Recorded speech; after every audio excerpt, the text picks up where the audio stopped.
Pandian show சீரியலில் இனி என்ன நடக்க போகுது அப்படின்னு தான் பார்க்க போகிறோம். இங்கே பாண்டியனுக்கும் கோமதிக்கும் இந்த தங்கமயில் கொண்டு வந்த நகை எல்லாமே கவரிங் தான் அப்படின்னு தெரிஞ்சிருது. தெரிஞ்ச உடனே இது சம்மந்தமாக தங்கமயில் வீட்டில் கேட்குறாங்க. தங்கமயில் வீட்டில் சமாளிக்க முடியல. எங்களுக்கு ஆசாரி பண்ணது தான் தப்பு அப்படி இப்படின்னு சொல்கிறாங்க. ஏங்க நீங்கள் சொன்ன ஆசாரிட்டெலாம் விசாரிச்சாச்சு, இதெல்லாம் பேச வேண்டாம், இப்போ இதுக்கு என்ன பதில் சொல்கிறீங்க அப்படிங்கிறாங்க. தப்பாக நினச்சிக்காதீங்க, என் வீட்டுக்காருக்கு தொழிலில் கொஞ்சம் லாஸ் ஆயிடுச்சு தங்கமயில் கல்யாணத்தோட. அதனால் அவளுக்கு போட இருந்த நகை போட முடியாமல் போச்சு அப்படிங்கிறாங்க. அதுக்கு பாண்டியன் சொல்கிறாங்க, நாங்கள் நகை எதுவுமே கேட்கலைங்க உங்ககிட்ட, இவ்வளோ நகை போடுங்க வைங்கன்னு நாங்கள் கேட்டதும் இல்லை வச்சதும் இல்லை, கேட்காமே நாங்கள் 80 பவுன் நகை போடுறோம் அப்படின்னு சொல்லி போட்டது நீங்கள் தான். இப்படி கவரி நகையை போட்டு அனுப்பணும்னு அவசியமே கிடையாதுங்க. நான் கல்யாண மாலைக்கு வரையில் 1 பவுன் நகை கூட வேண்டாம், என் மருமக மட்டும் வந்தால் போதும் அப்படின்னு தான் நினச்சேன். அதுபோக எங்கள் வீட்டில் வர பிள்ளை வீட்டோட பொண்ணாக இருக்கணும்னு எனக்கு ஒரு ஆசை இருந்துச்சு. ஏன்னா என் பையன் சரவணா அப்படி ஒரு லைஃப் ஸ்டைலில் விரும்புகிறவன். அப்படி விரும்பும்போது அந்த இதை தான் சொன்னேன். நீங்களும் எங்கள் பொண்ணு படிச்சிருக்கா, அதனால் வீட்டோடு இருக்க தான் ஆசைப்பட்றா அப்படின்னு சொல்லிட்டு கல்யாணம் கட்டி கொடுத்தீங்க. ரொம்ப சந்தோஷம் தான், அதில் மாற்றிக்கிறது இல்லை. இன்றைக்கி வரைக்கும் நல்ல ஒரு மருமகளாக எங்கள் வீட்டில் இருக்கா, அதில் எவ்வித குறையும் கிடையாது. ஆனால் ஏன் நீங்கள் இந்த கவரி நகையை எங்களுக்கு போட்டு கொடுத்து அசிங்கப்படுத்துனீங்க, சரிங்களா, இது எனக்கு தெரியணும் அப்படிங்கிறாங்க. இங்கே ஒரு பதிலும் சொல்ல முடியாமல் பாக்கியமும் பாக்கியத்தோடைய மாப்பிள்ளையும் திருன்னு முழிச்சிட்ருக்காங்க. இப்படி இருக்கும்போது தங்கமயிலுக்கு ஃபோன் அடிக்கிறாங்க அவங்க தங்கச்சி. ஏக்கா, அவங்க அத்தையும் மாமாவும் இங்கே வந்திருக்காங்க அப்படிங்கிறாங்க. என்ன சொல்கிற அப்படிங்கிறாங்க. நகை கவரிங்னு தெரிஞ்சு போச்சு, இங்கே வந்திருக்காங்க, வாழ்க்கை அவ்வளோதான் அப்படி இப்படிங்கிறாங்க.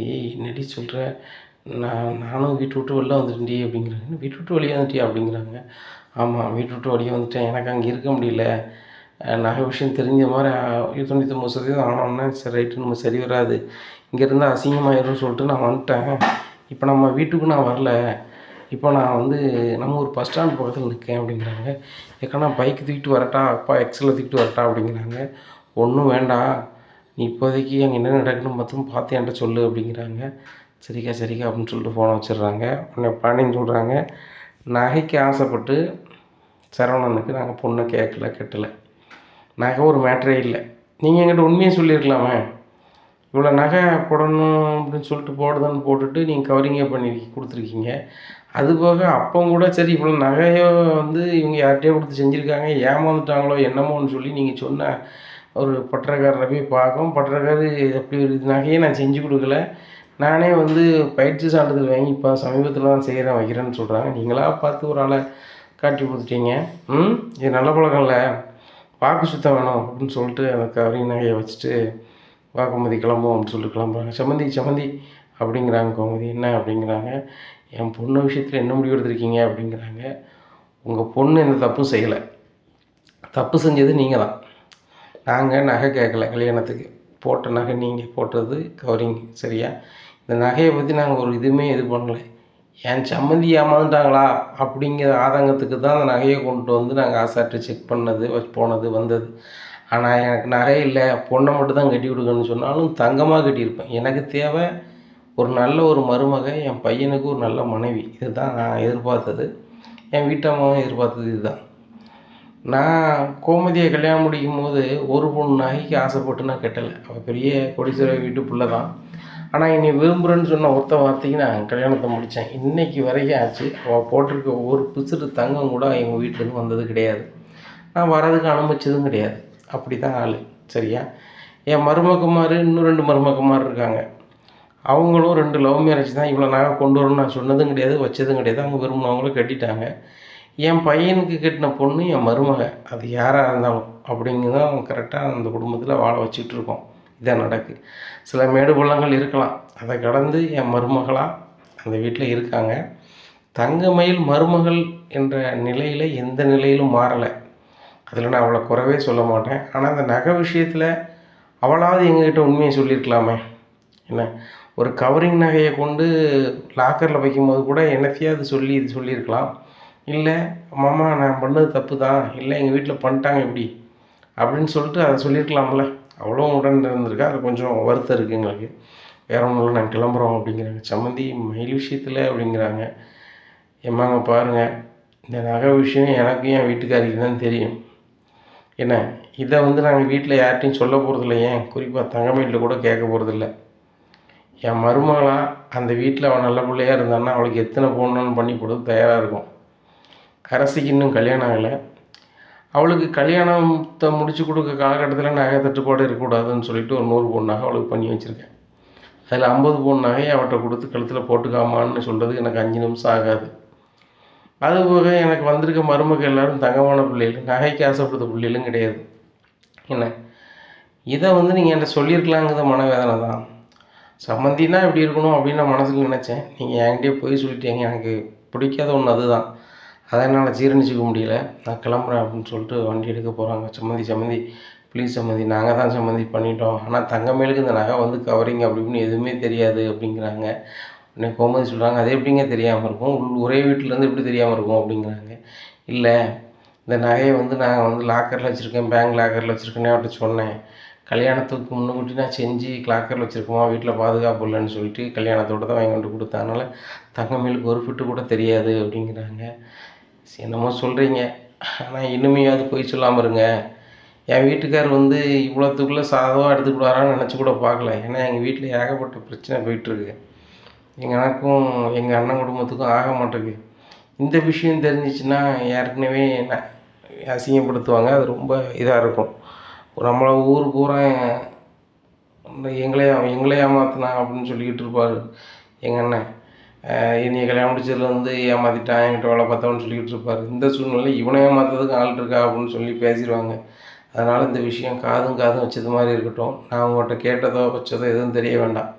மயில்கிட்ட நீங்கள் சொல்லுவீங்களா சொல்ல மாட்டீங்களா எங்களுக்கு தெரியாது. ஆனால் நான் மயில்கிட்ட எதுவுமே பேசப்படுறதில்லை. அந்த வீட்டு மருமகளாக உண்மையாக இருக்கட்டும், அவ்வளோதான் அப்படின்னு சொல்லிட்டு வண்டி எடுத்துட்டு கிளம்பிடுறாங்க. இங்கே பாக்கியத்துக்கு அப்போ தான் பெருமூச்சு வருது. நானும் இந்த நகை பிரச்சனையோட பெரிய பிரச்சனையாயிரும், இந்த பிள்ளையை வீட்டு விட்டு அனுப்பிடுவாங்க அப்படி இப்படின்னு பார்த்தேன். இப்படிலாம் ஒன்றும் நடக்கலையப்பா அப்படின்னு சொல்லிட்டு ரொம்ப பெருமூச்சு விட்றாங்க. எங்கே உண்மையிலே பாண்டியன் பொண்டாட்டியும் ரொம்ப தங்கமான ஆட்கள் தான் அப்படிங்கிறாங்க. அம்மா பாக்கியம் அப்படிங்கிறாரு தங்கமயிலோட அப்பா. இவ்வளவு சாந்தமாக வந்து பேசுவாங்கன்னு நினச்சி பார்க்கல. அவங்க வீடு தேடி வந்து இந்த கவரிங் நகையை வீசையில் அவ்வளோதான் முடிஞ்சது, தங்கமயிலும் இப்படி வீசிட்டு போயிடுவாங்களோ அப்படின்னு நினச்சேன் அப்படிங்கிறாங்க. இந்த சூழ்நிலையில் சுடர் வந்து அவங்க அக்காளுக்கு ஃபோன் அடிக்கிறாங்க மயிலுக்கு. அக்கா நான் சுடர் பேசுகிறேன் அப்படின்னு சொல்லிட்டு அப்படிங்கிறாங்க. அக்கா நீங்கள் இங்கே பஸ் ஸ்டாண்டில் இருக்காதா அப்படிங்கிறாங்க. ஏன் அப்படிங்கிற, ஒரு ஆட்டோ பிடிச்சி நேரம் அவன் வீட்டுக்கு போயிரு அப்படிங்கிறாங்க. ஏன்டி என்னாச்சு அப்படிங்கிறாங்க.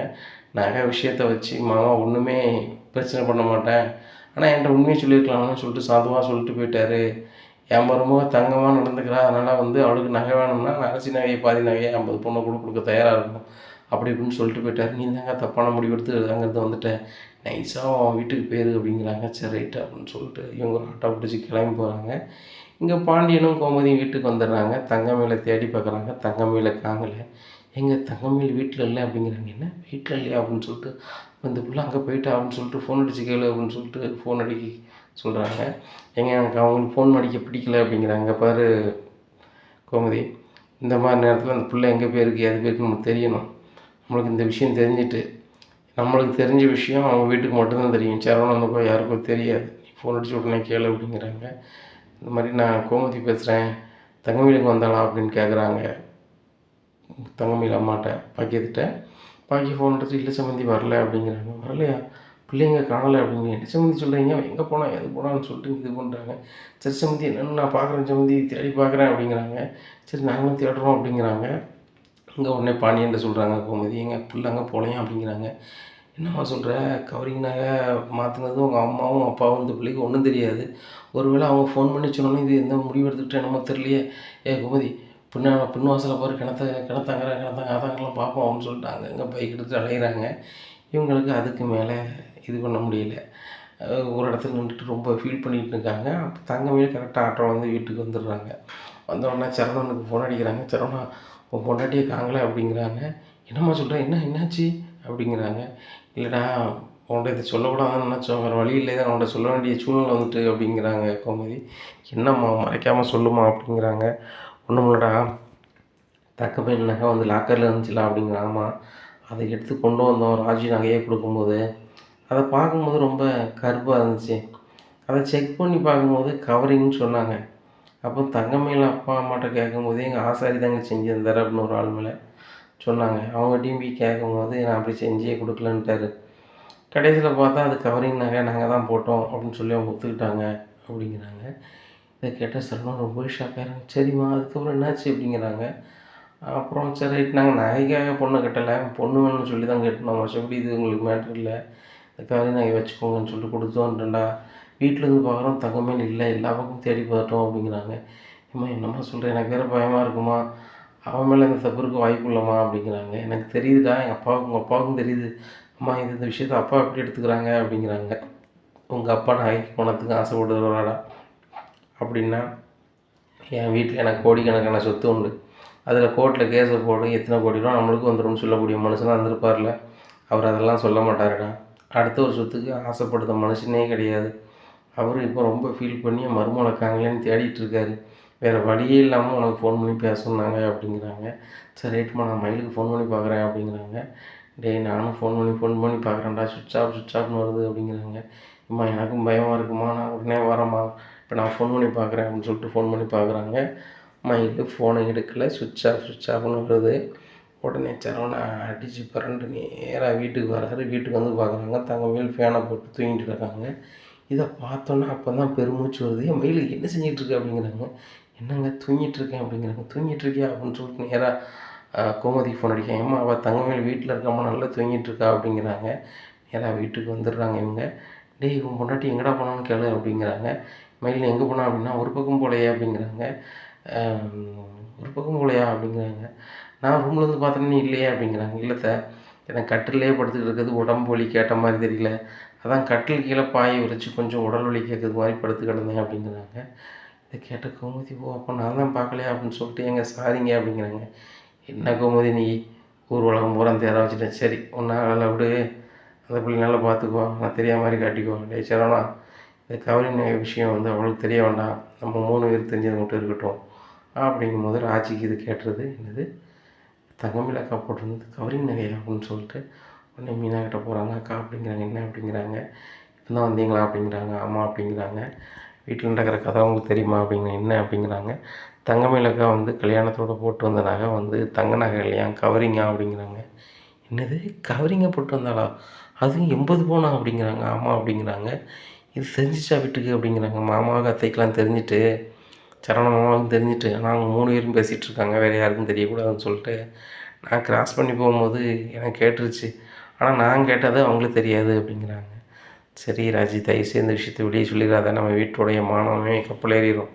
அதுபோக வந்து அவங்க யாருக்குமே தெரியக்கூடாதுன்னு நினைக்காங்க அவங்க 3 பேரும். அப்போ நம்ம தெரிஞ்சுக்கிட்டுன்னு சொல்லிட்டு யார்கிட்டையும் சொன்னோம்னா சரி வராது அப்படிங்கிறாங்க. இல்லைக்கா நம்ம 2 பேருக்குமே ஓட்டவாய், அதான் என்ன செய்யணும்னு தெரில அப்படிங்கிறாங்க. தயவு செய்து சொல்லுதேன் ராஜி, உன் கல்யாண விஷயத்தை நம்ம எப்படி பொதிஞ்சு வச்சுருக்கோமோ அதே மாதிரி இதை பொதிஞ்சு வச்சு தான் ஆகணும், வேறு வழி கிடையாது. நான் என் புருஷன் செந்தில்கிட்ட சொன்னாலும் சரி தான், நீ உன் புருஷன் கதிர்கிட்ட சொன்னாலும் சரி தான், டமார் அடித்த மாதிரி கண்டிப்பாக சித்தப்பாவுக்கும் போயிடும். சித்தப்பாவுக்கும் உடம்பு உளறுவாய், சித்தப்பாவை கேட்டுவிடுவார், அது சரி வராது. பழனி சித்தப்பாவை பற்றி உனக்கு தெரியும் அப்படிங்கிறாங்க. ஆமாம் அதுவும் சரி தான், சித்தப்பா கேட்டுருவார் அப்படின்னு சொல்லிட்டு சரிக்கா நமக்கு தெரிஞ்ச விஷயம் நம்மளுக்கே தெரியட்டும் அப்படிங்கிறாங்க. அக்கா இவ்வளோ துப்பாக்கூர் வேலை பார்த்துட்டு இவ்வளோ சீன் இந்த வீட்டில் போட்டிருக்காங்க மயிலக்கான அப்படிங்கிறாங்க.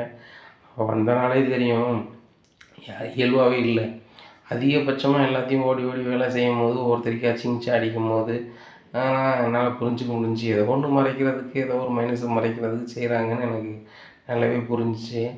ஆனால் இப்படி பண்ணுவான்னு நினைக்கல. சரி ரைட்டு, பல நாள் திருட ஒரு நாள் மாட்டத்தான் செய்வானே, கரெக்டாக மாட்டிட்டா. ஆனால் இப்போ தங்கமயில்கிட்ட யாருமே எதுவுமே கேட்க மாட்டாங்களா அப்படிங்கிறாங்க.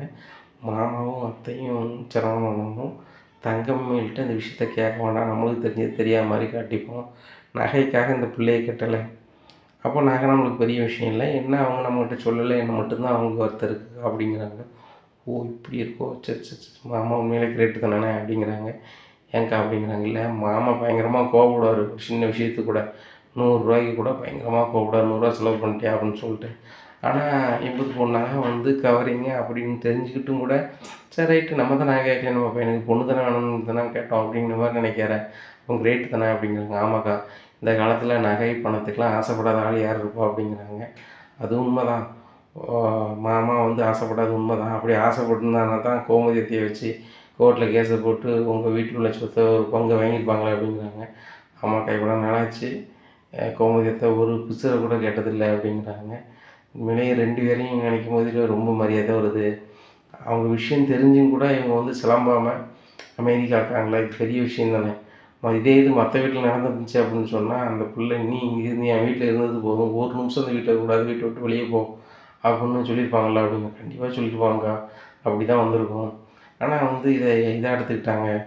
தங்கமயிலக்கா இன்னும் எப்படி நடந்துக்கிறாங்கன்னு பார்க்கணும் அப்படிங்கிறாங்க. ஏன் ராஜி அப்படிங்கிறாங்க. இல்லை இவ்வளோ நாளும் பயங்கரமாக சீன் போடுவாங்க. நம்ம 2 பேரும் வந்து ஓடுகாலி, நான் எங்கள் வீட்டிலேருந்து பார்த்து வச்ச பொண்ணு, மாமாவுக்கும் அத்தைக்கும் பிடிச்சமான பொண்ணு, நான் எந்த பொய்யுமே சொன்னது கிடையாது, வைக்கிறது கிடையாது அப்படி இப்படின்னு சொல்லுவாங்க.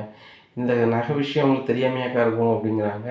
இதை கேட்ட மீனா சொல்கிறாங்க, இல்லை இல்லை அவங்க அம்மா அப்பா கேடி இவங்கெல்லாம் வந்து எல்லாம் பேசி வச்சுட்டு அது பண்ணுறாங்க. ஆனால் மாமாவும் அத்தையும் ரொம்ப வெள்ளவந்தியாக இருக்கிறாங்க. சரவண மாமா அதுக்கு மேலே வெள்ளவந்தியாக இருக்கார். தங்கமயிலுக்கு தெரியாமல் ஒன்றுமே நடக்காது. நல்லா நினச்சிப்பார், நடந்ததெல்லாம் நினச்சிப்பார். லாக்கரில் நகையை வைக்கணும்னு சொல்லும்போது நகையை வைக்கக்கூடாதுன்னு சொல்லி பல முறை போராடினாங்க. அந்த நகையை வந்து தன் கண்ட்ரோலில் வைக்கணும்னு தெரிஞ்சிடக்கூடாதுன்ற மாதிரி யோசிச்சுப்பார் அப்படிங்கிறாங்க. நடந்ததெல்லாம் யோசிச்சு பார்க்குறாங்க ஆச்சு.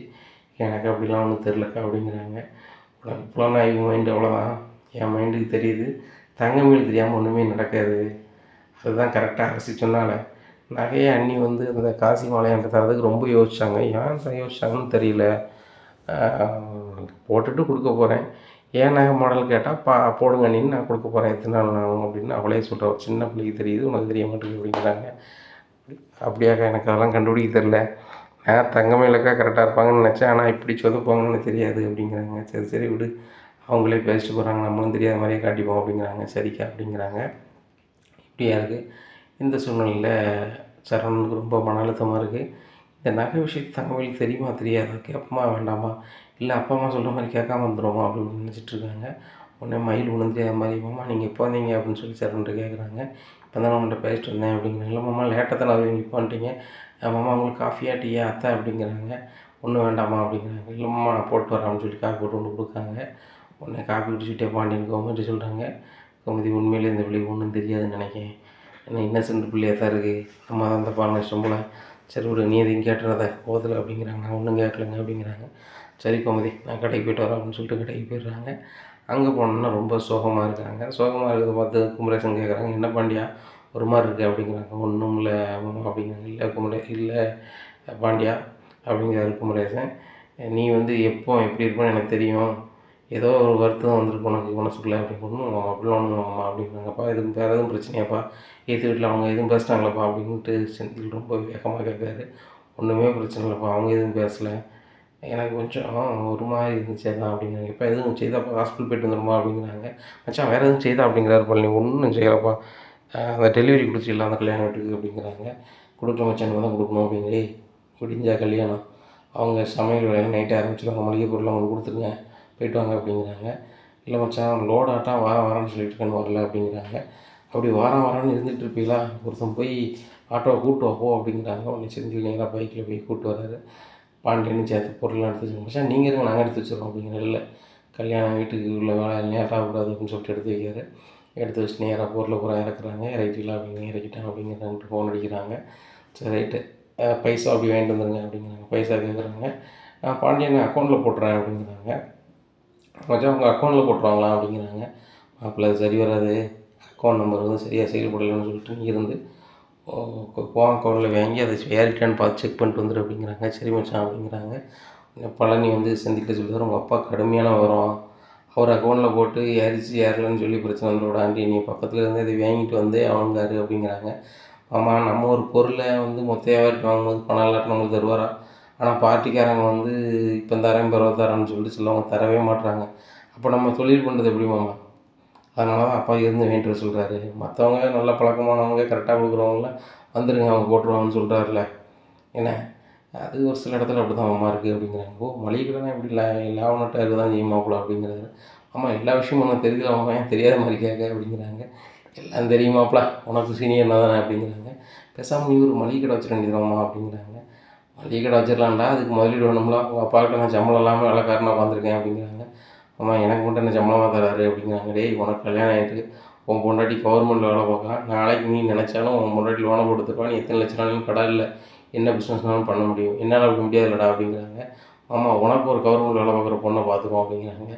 டேய் பொண்ணு கிடைக்கிறதே எனக்கு பெரிய அதிசயமாக இருக்குது, எனக்கு ஒரு கவர்மெண்ட் பொண்ணு நீ பார்க்க போறியாங்க. அதெல்லாம் நடக்க வாய்ப்பு இல்லை மாப்பிள்ள, என் வாழ்க்கையில் கல்யாணம்னு ஒன்று கிடையாது. உங்களுக்கு ஒரு ஜோசியக்காரனை பார்த்தேன், கல்யாணங்கிறது வந்து வாழ்க்கையில் நடக்காது அப்படின்னு சொல்லிட்டான்.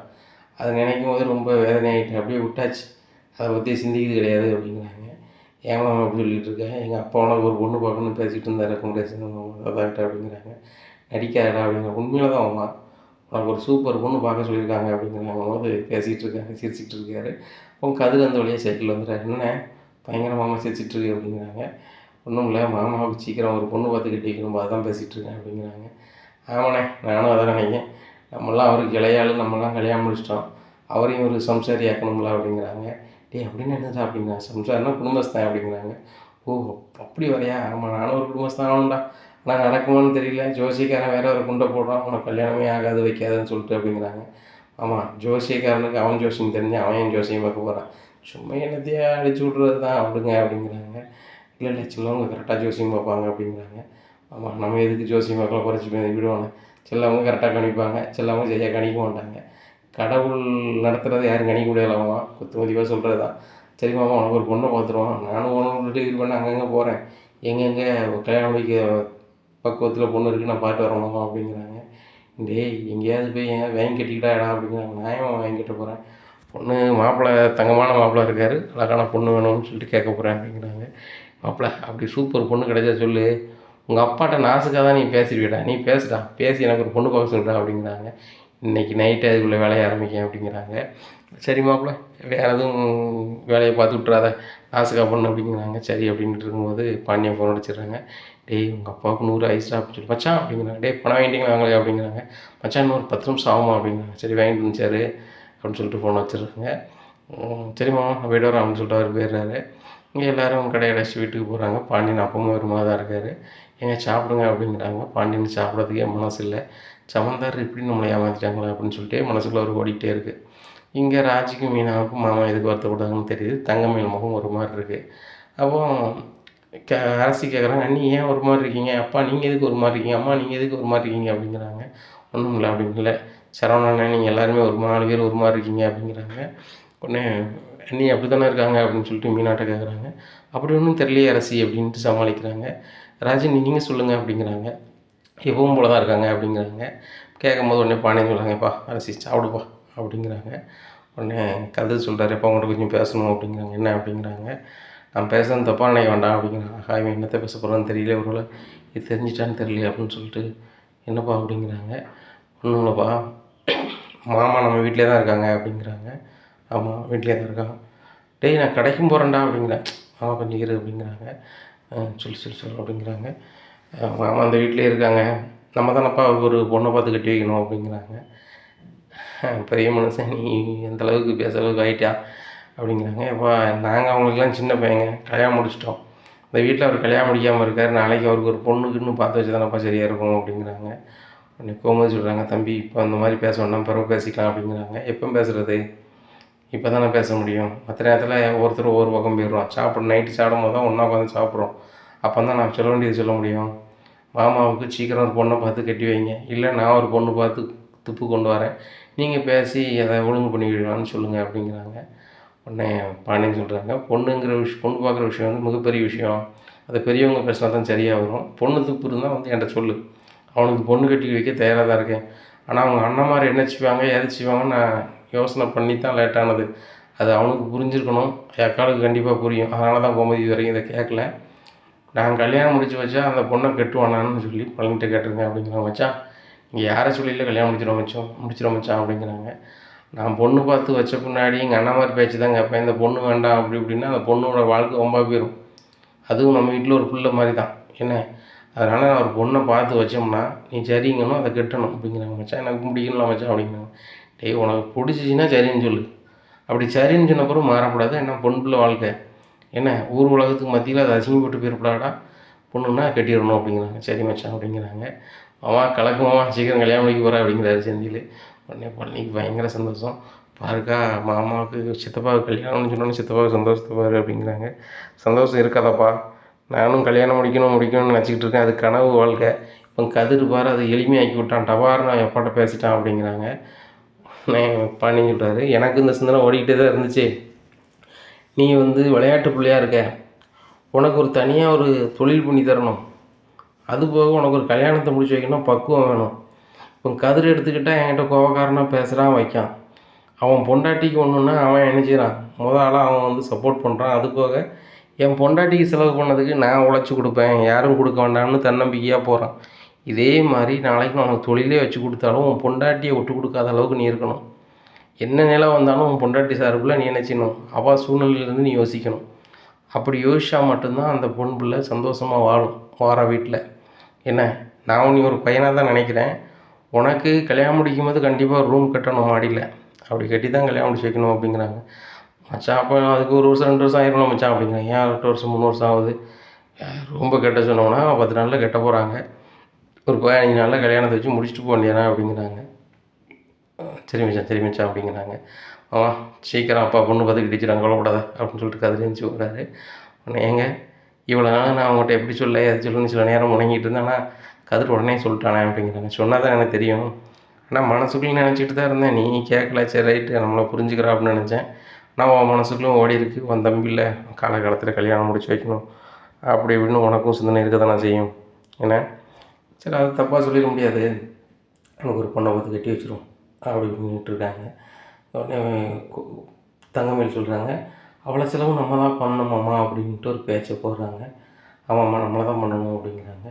இல்லைம்மா அவங்களுக்கு எதிர்த்தாப்புல நிறைய சொத்து பத்து இருக்குது, அவங்க வீட்டில் பங்கு வாங்கி அதை வச்சு நம்ம பண்ணலாமாம்மா, நம்ம எதுக்கு கை காசு செலவு பண்ணணும் அப்படிங்கிறாங்க.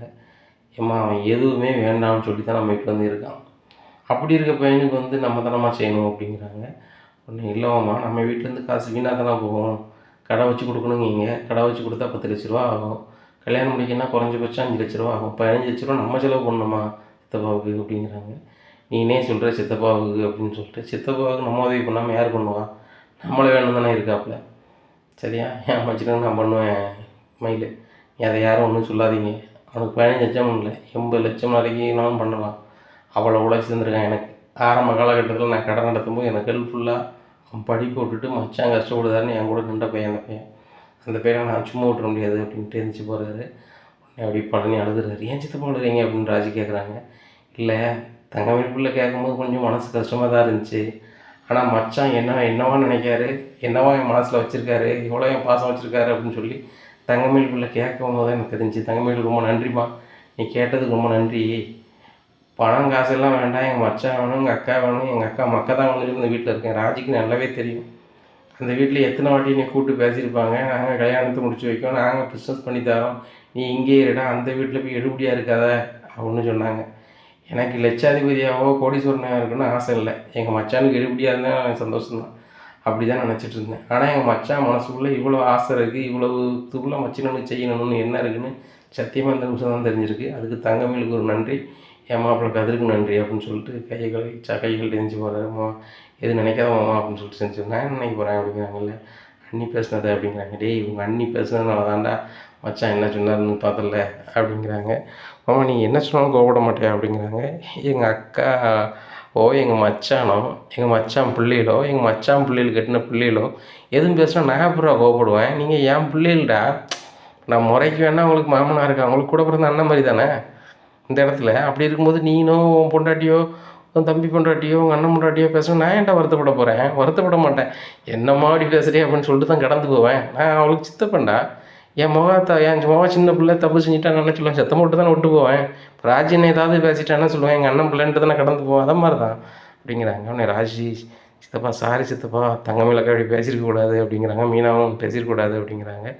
ஏம்மா அந்த பிள்ளை பேசினா பேசிட்டு போகுது, இப்போ அந்த பிள்ளை பேசுனதுனால சித்தப்பாட்ட பேசுறீங்களா சந்தோஷமா, அது எனக்கு போதும், எனக்கு இவ்வளோ ஓட்டு இருக்குல்ல, நான் மைனாரிட்டி இல்லை மெஜாரிட்டி தானே அப்படின்ட்டு போகிறாரு. இங்கே 2 பேருக்குமே ரொம்ப கஷ்டமாக இருக்குது, ராஜிக்கும் மீனாகும். சித்தப்பா என்னத்தை பேசிட்டு போனாலும் மனசு கஷ்டப்பட முடியல அப்படின்னு சொல்லிட்டு அங்கே தனியாக போய் அழுகிறாரு பழனி. நம்ம இந்த வீடே கதின்னு இருக்கோம், ஆனால் அந்த தங்கமேல் பிள்ளை இப்படி பேசிட்டே அப்படின்னு சொல்லிட்டு பின்னாடி கதிர் போகிறாரு. என்னவும் அழுதுட்டுருக்கு அப்படி ஒன்றும் இல்லை அப்படிங்கிறாங்க. செந்தில் நீ மாடிக்கு வா அப்படின்னு சொல்லிட்டு ஃபோன் அடிக்கிறேன். என்னடா அப்படிங்கிறாங்க. மாமாவுக்கு வந்து அழுதுட்டுருக்காரு அப்படிங்கிறாங்க. கதிரி நீ வந்த பிறகு தங்கமயில் நீ இப்படி பேசிட்டாங்க அப்படிங்கிறாங்க. அவங்க இப்படி பேசலாம் அப்படின்னு சொல்லிட்டு கோவப்படுறாரு. நீ சும்மா அப்படின்னு சொல்லிட்டு, மாமா நீ எதுவும் நினைக்காத மாமா, இந்த வீட்டில் உனக்கு பங்கு இருக்குது சரியா, நீ எனக்கு கூட பிறந்த அண்ணன் மாமா மாதிரி மாமா அப்படிங்கிறாரு கதிர். எனக்கு தெரியும்டா நீங்கள் யாருமே நீ விட்டு கொடுக்க மாட்டேங்கன்னு சொல்லிட்டு, அதனோட அந்த ஏற்ற வீட்டுக்காரன் எத்தனை கோடி எத்தனை லட்சம் இருந்தாலும் வேண்டாம்னு உங்களோட இருக்கேன் அப்படிங்கிறாங்க. சரி அந்த மயில் பிள்ளை பேசுனது டவார் நினச்சி பார்த்து கொஞ்சம் அழுக வந்துருச்சு. நான் மனுஷன் மாதிரி இந்த பிள்ளை பேசிவிட்டேன் அப்படின்ட்டு. சரி விடு, 4 பிள்ளைகள் 4 பேர் இருக்காங்கன்னா ஒருத்தி ஒரு பிள்ளை ஒரு மாதிரி இருக்கும், ரைட்டு விடு அப்படின்ட்டு இருக்காரு. இப்போ நீங்கள் வந்து ஹாப்பியாகணும் அண்ணே, இப்போ நைட்டு படம் பார்க்க போகிறோம் செகண்ட் ஷோ அப்படிங்கிறாங்க. டேய் அப்பாவுக்கு தெரிஞ்சு அவ்வளோதான் அப்படிங்கிறாங்க. அதை பார்த்துக்கலாண்ணே அப்படிங்கிறாங்க. உடனே சரி ரைட்டு நம்ம கிளம்புவோம் அப்படின்னு சொல்லிட்டு சொல்லும்போது, மீனாவுக்கு ஃபோன் அடிக்கும். மீனா அப்படிங்கிறாங்க. ஏங்க இதுக்கு ஃபோன் அடிக்கிங்களா அப்படிங்கிறாங்க. நாங்கள் செகண்ட் ஷோ படமாக போகிறோம் அப்படிங்கிறாங்க. செகண்ட் ஷோ படமாக போகிறீங்களா, மாமாவுக்கு தெரிஞ்சால் என்ன ஆகுது அப்படிங்கிறாங்க. அதெல்லாம் பார்த்துக்கலாம், கேட்டால் நான் ரூமில் இருக்க மாதிரி சமாளிச்சுக்கோ அப்படிங்கிறாங்க. இப்படி போவீங்க அப்படிங்கிறாங்க. மொட்டை மாடிலேருந்து ஒரு ஏணியை போட்டு பின்னாடி போட்டு இறங்கி போயிடுவோம் அப்படிங்கிறாங்க. உடனே காசு கதிர் வச்சுருக்கானா அப்படிங்கிறாங்க. இங்கே 3 பேரும் மொட்டை மாடியில் படியை போட்டு இறங்கி சினிமாவுக்கு போகிறதுக்கு கிளம்பி போகிறாங்க. அங்கே பாண்டியன் நின்று ஃபோனை பேசிகிட்ருக்காரு. அப்போ பார்க்குறாரு 3 பேர் யாருடா பின்னாடி கூடி இறங்குதா அப்படின்னு சொல்லிட்டு பார்த்துட்டு, கோமதி லைட்டை போடு அப்படின்ட்டு கத்துறாங்க. லைட்டை போடுறாங்க. 3 பேர் இறங்கி போகிறாங்க. ஏய் எங்கடா போகிறீங்க அப்படிங்கிறாங்க. மச்சான் நாங்கள் தான் அப்படிங்கிறாங்க. மச்சான் அங்கே தானா திருட்டு போய் மாதிரி இறங்கி போகிறீங்க, எங்கே போகிறீங்க அப்படிங்கிறாங்க. மச்சான் படமாக போகிறோம் செகண்ட் ஷோ அப்படிங்க, முன்னாடி கூடி போக வேண்டியதானே அப்படிங்கிறாங்க. இல்லை மச்சான் நீங்கள் இருந்து எதுவும் சொல்லுவேன்னு சொல்லி தான் அப்படிங்கிறாங்க. சரி சரி போய்ட்டு வாங்க அப்படிங்கிறாங்க. பரவாயில்லையா மச்சான் அப்படின்னு சொல்லிட்டு பைக் எடுத்து ஏறது கதிர் அப்படிங்கிறல, நான் சைக்கிள்லேயே வரேனே அப்படிங்கிறாங்க. டேய் அப்பா தான் போங்கன்னு சொல்லிட்டாருடா அப்படிங்கிறனே, அப்பாவை பைக்கில் நேராக வரும்ல அப்படின்னு சொல்லிட்டு சைக்கிள் மிதிச்சு கூட வர, என்ன மாப்பிள்ள நீ அப்படிங்கிறாங்க. படத்தை பார்த்துட்டு சிரிச்சு பேசிக்கிட்டே வீட்டுக்கு வராங்க. இந்த சூழ்நிலை மறுநாள் காலையில் விடியுது. அப்போ விடியும் போது வீடு வீடாக எல்லார் வீட்லேயும் கணக்கெடுக்கிறாங்க. கணக்கெடுக்கும் போது இந்த வீட்டில் எத்தனை பேர் இருக்காங்க, ஏது இருக்கிறாங்க, இவங்க வயசு என்ன, எல்லா கணக்குமே எடுத்துக்கிட்டே வராங்க. வரும்போது பாண்டியன் வீட்டுக்கு வராங்க. வந்தோடனே என்னாச்சு உங்கள் வீட்டில் எத்தனை பேர் இருக்காங்க அப்படின்னு சொல்லிட்டு பாண்டியனை கேட்குறாங்க. அவர் சொல்கிறார், எனக்கு 3 பசங்க, 3 பசங்களுக்குமே கல்யாணம் ஆயிடுச்சு. 2 பொண்ணு, ஒரு பொண்ணை கட்டி கொடுத்துட்டேன், ஒரு பொண்ணு அரசிங்கத பொண்ணு கட்டி கொடுக்காம இருக்குது. நான் என் ஒய்ஃபு என் மச்சன் எங்கே இருக்கான் அப்படிங்கிறாங்க. மச்சனம் பேர் அப்படிங்கிறாங்க பழனி அப்படிங்கிறாங்க. அங்கேயும் கணக்கு கொடுத்துருக்காங்க அப்படிங்கிறாங்க. உடனே அங்கே கணக்கு கொடுத்துருக்காங்களா, அதே பையன் தான் அப்படிங்கிறாங்க. ஒரு 2 வீட்டில் ஒரே பையன் தான் இருக்கானா அப்படிங்கிறாங்க. அம்மா அப்படிங்கிறாரு. இந்த சக்திவேல் பார்க்குறாங்க. நம்ம வீட்டு பையனுக்கு அவன் கணக்கு சொல்ல போகிறான் பாரு அப்படின்னு சொல்லிட்டு கடுப்பில் போய் எடுத்துட்டு கிளம்புறாங்க. இந்த சூழ்நிலைண்ணே எல்லாருடைய நகல் வேணும்னே அப்படிங்கிறாங்க கணக்கெடுக்க வந்தவங்க. அப்போ டே சரவணா, தங்கமயிலுடைய ஐடி கார்டு எல்லோரும் ஐடி கார்டையும் வாங்கிட்டு வா அப்படிங்கிறாங்க. சரிப்பா அப்படின்னு சொல்லிட்டு போகிறாங்க. உடனே ராஜி, மீனா, செந்தில், கதிர் எல்லாரோட ஐடி ப்ரூஃப் இருக்குது. செந்திலோட நம்ம பழனியோட ஐடி ப்ரூஃப் எல்லாத்தையுமே வாங்குறாங்க. சரி நான் சராசரி எடுத்துக்கிறேன் அப்படிங்கிறாங்க. சரி ரைட்டு அப்படிங்கிறாங்க. தங்கமயில்கிட்ட போய் கேட்குறாங்க. தங்கமயிலும் ஐடி கார்டை கொடு அப்படிங்கிறாங்க. எதுக்குங்க அப்படிங்கிறாங்க. கொடு, அதை கொண்டு கொடுக்கணும், கணக்கு வீட்டோட கணக்கு எடுக்கிறாங்க, அதை கொடுக்கணும்ல அப்படிங்கிறாங்க. இல்லைங்க நான் என்கிட்ட இல்லை அப்படிங்கிற. இல்லையா அப்படிங்கிறாங்க. ஆமாம் இல்லை அப்படிங்கிறாங்க. ஐடி கார்டுங்க அப்படிங்கிறாங்க. எங்கள் வீட்டில் தான் இருக்குது அப்படிங்கிறாங்க. ஐடி கார்டெல்லாம் உங்கள் வீட்டில் தான் இருக்கா, நீங்கள் வரும்போது கொண்டு வரலையா அப்படிங்கலங்க. கொண்டு வரல அப்படிங்கிறாங்க. சரி சரி நான் இதை கொண்டு போகிறேன் கொடுத்துட்றேன்னு சொல்லிட்டாப்பா. மயில் ஐடி கார்டு மட்டும் இல்லை என் வீட்டில் இருக்குது அப்படிங்கிறாங்க. அப்படியா சரி, ஏன்னா பிறகு கொடுத்துக்கலாமா அப்படிங்கிறாங்க. உடனே கொடுத்துக்கலாம் அப்படிங்கிறாங்க. இப்படியா இருக்குது. இந்த சூழ்நிலையில் பாண்டியன் நமக்கு ஒரு ஃபோன் வருது, ஒரு இடத்துக்கு வாங்க அப்படின்னு சொல்லிட்டு. பாண்டியன் சரி சரவணா, நான் அவங்க மாமனார் ஊர் வழியாக தான் போகிறேன், அங்கே போய் ஐடி கார்டு வாங்கிக்கிறேன் அப்படிங்கிறாரு. நீ என்ன நடக்கும் அப்படிங்கிறத பொறுத்து வந்து பார்க்கலாம். நம்ம சேனல் நீங்கள் மறக்காமல் லைக் அண்ட் சப்ஸ்கிரைப் பண்ணுங்கள். நன்றி, வணக்கம்.